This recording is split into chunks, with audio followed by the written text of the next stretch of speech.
Pada zaman dahulu, ada sebuah wilayah yang dipimpin oleh seorang raja yang sangat kejam. Raja itu memiliki kekuasaan mutlak, luas, dan tak terbatas. Ia memerintah dengan tangan besi, menggunakan segala cara untuk menundukkan rakyatnya, termasuk kekuatan militer dan kekerasan. Raja itu tidak segan-segan menjatuhkan hukuman berat, seperti penyiksaan dan eksekusi mati, demi menakut-nakuti rakyatnya agar tetap patuh dan tidak berani memberontak. Raja ini tidak hanya menguasai tanah dan pemerintahan, tetapi juga mengklaim dirinya sebagai Tuhan. Siapapun yang tidak mengakui klaim tersebut akan disiksa atau bahkan dibunuh.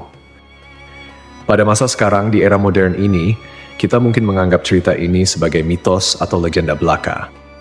Tetapi sebenarnya kisah ini benar-benar terjadi. Itu adalah kisah tentang Raja Namrud, yang hidup sekitar 2275 sebelum Masehi sampai 1943 sebelum Masehi. Di wilayah Babilonia, sebuah kerajaan yang berdiri di tengah padang pasir Mesopotamia yang kini menjadi bagian dari Irak.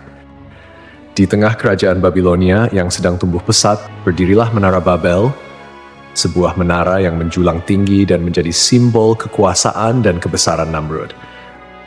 Menara tersebut dibangun dengan tujuan untuk mencapai langit dan mengklaim kekuasaan setinggi kekuasaan Tuhan. Kisah ini akan membawa kita pada perjalanan yang menegangkan, dari puncak kejayaan Namrud hingga kejatuhannya yang tragis. Sebelum saya melanjutkan kisahnya, mohon tonton video ini sampai selesai, agar tidak ada kesalahpahaman dalam memahami isi cerita, serta bantu channel ini semakin berkembang dengan cara subscribe, like, serta berikan komentar positif. Jangan lupa tuliskan hajat dan doa Anda di kolom komentar agar kita dapat mengaminkan bersama-sama. Semoga Allah segera mengabulkan semua doa dan hajat kita. Amin ya rabbal alamin. Jarang orang yang tahu bahwa Namrud sebenarnya adalah keturunan dari Nabi Nuh alaihissalam. Ia merupakan putra dari Kanaan, cucu dari Kus, cicit dari Ham, dan keturunan langsung dari Nabi Nuh. Namun sejak lahir, Namrud tidak memiliki hak untuk menjadi raja atau penguasa. Ia dikenal sebagai sosok yang licik, manipulatif, dan penuh tipu daya. Meski demikian, ia memiliki ambisi besar dan bekerja keras untuk mencapai tujuannya. Dengan licik dan tipu daya, Namrud berhasil merebut kekuasaan di Babilonia. Ia menguasai wilayah yang luas dan menjadi salah satu penguasa terkuat pada masanya. Penduduk Babilonia yang sebagian besar bekerja sebagai petani, pedagang, dan pengrajin hidup dalam ketakutan di bawah pemerintahannya.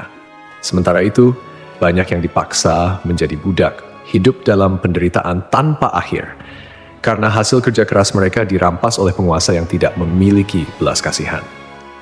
Namrud dikenal sebagai raja yang sombong dan zalim.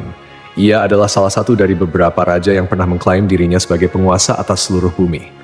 Bahkan, ia adalah orang pertama yang secara terang-terangan menyatakan dirinya sebagai Tuhan dan memakai mahkota di kepalanya sebagai simbol kekuasaan ilahinya. Lebih jauh, Namrud juga dikenal mempelajari ilmu sihir yang dilaknat oleh Allah, dan ia adalah salah satu pelopor penyebaran ilmu hitam di kalangan umat manusia. Menara Babel yang dibangun Namrud menjadi salah satu karya arsitektur terbesar pada masanya. Menara ini dikenal sebagai salah satu dari 7 keajaiban dunia kuno. Dengan tinggi yang diperkirakan mencapai 91 meter, menara ini dibangun dari batu bata yang dipanggang dan disatukan dengan aspal dan memiliki tangga spiral yang mengelilingi eksteriornya. Dari puncak menara, orang dapat melihat pemandangan luas dari kota Babilonia dan sekitarnya. Namun, Menara Babel bukan hanya simbol kekuasaan Namrud, melainkan juga simbol kesombongan dan penentangannya terhadap Allah. Menara Babel dihiasi dengan berbagai macam ornamen dan relief yang menggambarkan kejayaan Namrud serta dewa-dewa yang disembahnya. Bangunan ini dianggap sebagai karya arsitektur yang sangat fantastis pada masanya, dibangun oleh ribuan pekerja termasuk budak dan para tukang yang terampil. Beberapa sumber kuno menyebutkan bahwa pembangunan menara tersebut melibatkan puluhan ribu orang dan berlangsung selama beberapa dekade. Proyek ini memakan waktu sekitar 20 hingga 30 tahun dengan berbagai tahap rekonstruksi.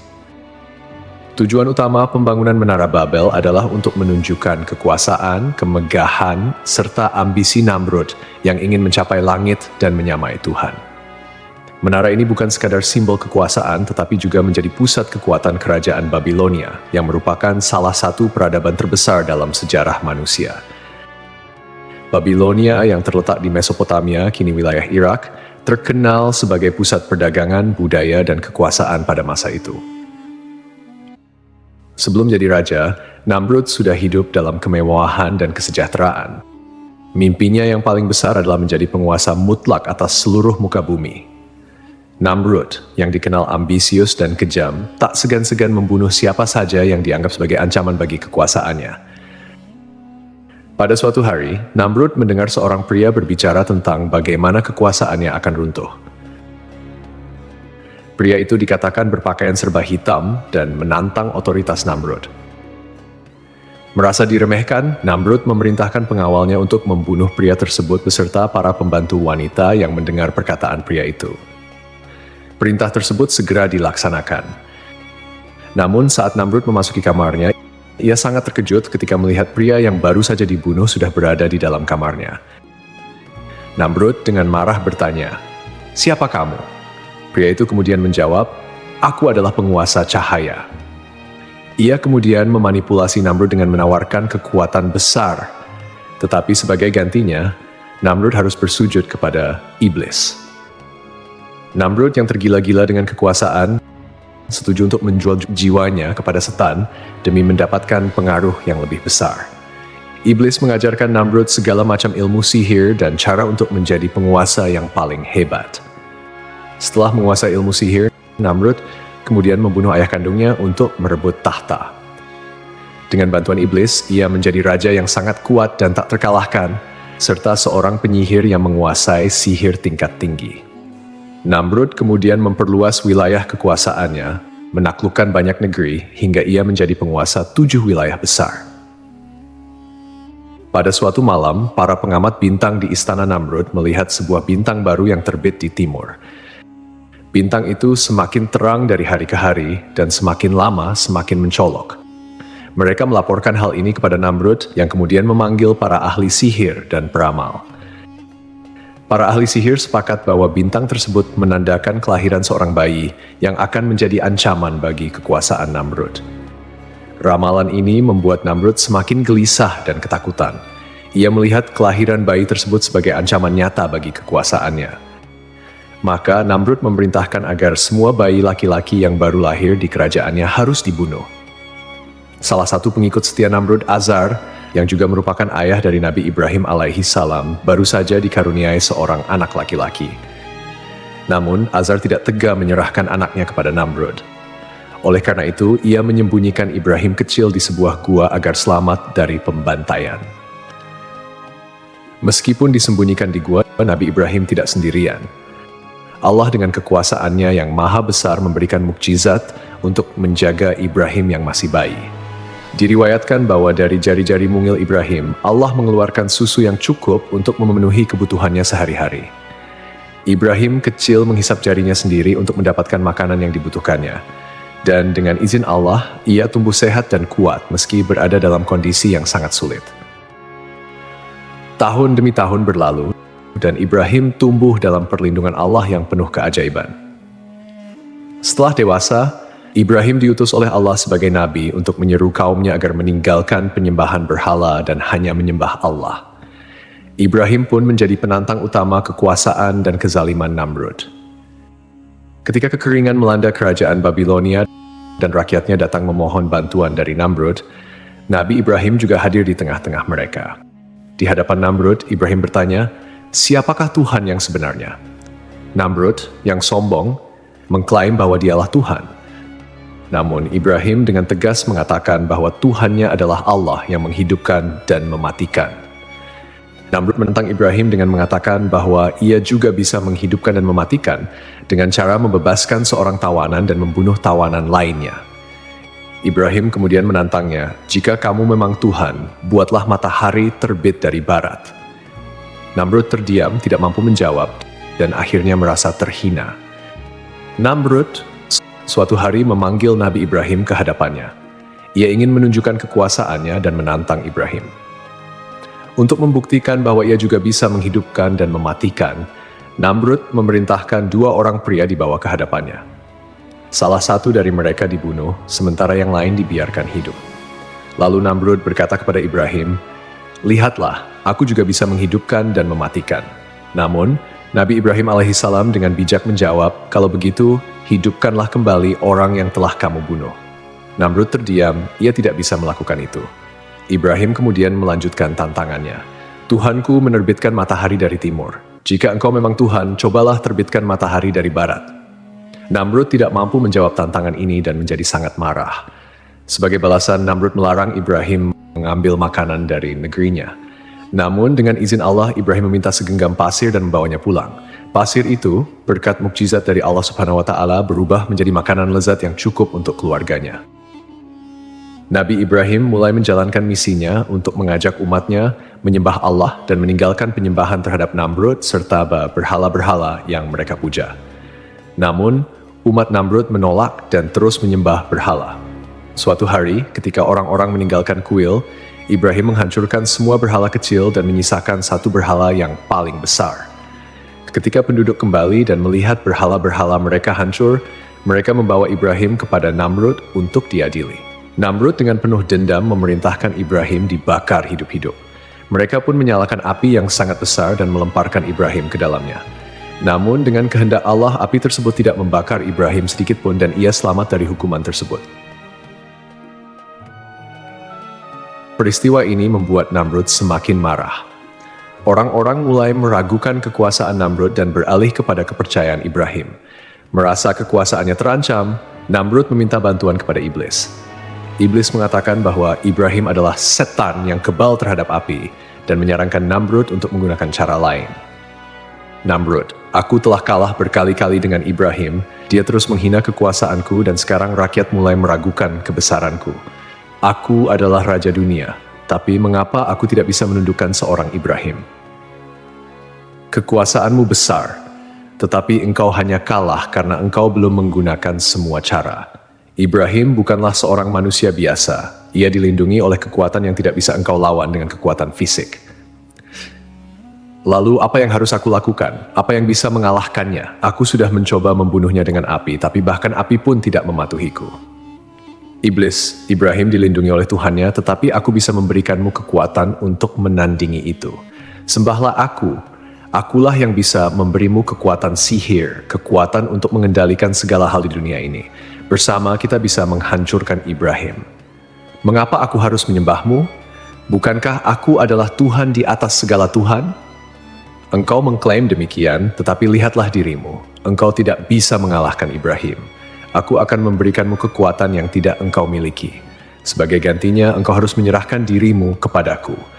Dan aku akan menunjukkanmu jalan untuk mencapai kekuatan yang lebih besar dari apa yang engkau miliki sekarang. Dalam kesombongannya, Namrud setuju untuk bersekutu dengan iblis. Iblis kemudian mengajarkan Namrud berbagai macam ilmu sihir, termasuk cara menggunakan kekuatan jahat untuk mengendalikan orang-orang di sekitarnya. Namrud semakin tenggelam dalam kekufuran, menyembah kekuatan jahat dan menggunakan sihir untuk memperkuat kekuasaannya. Ia bahkan menjadi penyihir yang sangat kuat dan merasa dirinya tak terkalahkan. Allah Subhanahu wa Ta'ala kemudian mengirimkan pasukan nyamuk sebagai hukuman kepada Namrud dan tentaranya. Nyamuk-nyamuk tersebut menyerang dan menghancurkan pasukan Namrud dan hanya menyisakan dirinya seorang diri. Salah satu nyamuk masuk ke dalam hidung Namrud dan menetap di otaknya, menyebabkan rasa sakit yang luar biasa. Untuk meredakan rasa sakitnya, Namrud harus memukul kepalanya dengan palu atau benda keras. Rasa sakit ini berlangsung selama 400 tahun, hingga akhirnya Namrud mati dalam keadaan yang sangat mengenaskan. Kisah ini menunjukkan bahwa kekayaan, kekuasaan, pasukan, dan bala tentara yang kuat tidak ada artinya di hadapan kekuasaan Allah. Kesombongan Namrud yang menantang Allah justru menghancurkan dirinya. Allah tidak perlu mengirimkan tentara besar untuk menaklukkan Namrud. Cukup dengan pasukan nyamuk, Namrud yang perkasa pun hancur. Dengan kematian Namrud, kerajaan Babilonia yang dulu perkasa mulai runtuh perlahan. Namrud tidak memiliki penerus yang kuat, sehingga kerajaannya terpecah belah dan menjadi sasaran invasi dari kekuatan asing. Babilonia yang pernah dibanggakan oleh Namrud akhirnya jatuh dan terpecah menjadi kerajaan-kerajaan kecil yang saling bersaing. Kisah ini menjadi pelajaran bagi kita semua bahwa hanya Allah yang memiliki kekuasaan mutlak, dan kepadanya lah kita harus tunduk. Hal ini menjadi bukti bahwa tidak ada kekuasaan manusia yang bisa melawan kekuasaan Allah, seberapapun kuatnya mereka.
Allah akhirnya menghukum Namrud dengan cara yang sangat hina. Allah Subhanahu wa Ta'ala kemudian mengirimkan pasukan nyamuk sebagai hukuman kepada Namrud dan tentaranya. Nyamuk-nyamuk tersebut menyerang dan menghancurkan pasukan Namrud dan hanya menyisakan dirinya seorang diri. Salah satu nyamuk masuk ke dalam hidung Namrud dan menetap di otaknya, menyebabkan rasa sakit yang luar biasa. Untuk meredakan rasa sakitnya, Namrud harus memukul kepalanya dengan palu atau benda keras. Rasa sakit ini berlangsung selama 400 tahun, hingga akhirnya Namrud mati dalam keadaan yang sangat mengenaskan. Kisah ini menunjukkan bahwa kekayaan, kekuasaan, pasukan, dan bala tentara yang kuat tidak ada artinya di hadapan kekuasaan Allah. Kesombongan Namrud yang menantang Allah justru menghancurkan dirinya. Allah tidak perlu mengirimkan tentara besar untuk menaklukkan Namrud. Cukup dengan pasukan nyamuk, Namrud yang perkasa pun hancur. Dengan kematian Namrud, kerajaan Babilonia yang dulu perkasa mulai runtuh perlahan. Namrud tidak memiliki penerus yang kuat, sehingga kerajaannya terpecah belah dan menjadi sasaran invasi dari kekuatan asing. Babilonia yang pernah dibanggakan oleh Namrud akhirnya jatuh dan terpecah menjadi kerajaan-kerajaan kecil yang saling bersaing. Kisah ini menjadi pelajaran bagi kita semua bahwa hanya Allah yang memiliki kekuasaan mutlak, dan kepadanya lah kita harus tunduk. Hal ini menjadi bukti bahwa tidak ada kekuasaan manusia yang bisa melawan kekuasaan Allah, seberapapun kuatnya mereka.